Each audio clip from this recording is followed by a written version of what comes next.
همه عمرت به فداکاری و ایثار گذشت، شب نخوابیدی و این چرخه به تکرار گذشت. محض آسودگی من همه کاری کردی، زندگی بر تو ولی حیف که دشوار گذشت.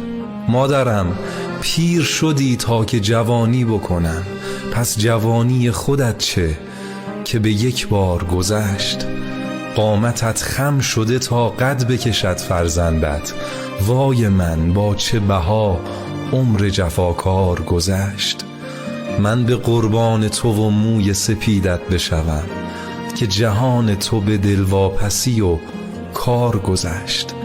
کاش میشد بدهم عمر خودم را به شما، هر شب این فکر به ذهن آمد و غمبار گذشت. بعد از این کاش فقط فکر خودت باشی و بس، بعد از این کاش فقط فکر خودت باشی و بس، چون که کافیست دگر این همه مقدار گذشت. دوستت دارم و مدیون تو ام مادر من، که به لطف تو سیاهی شب تار گذشت.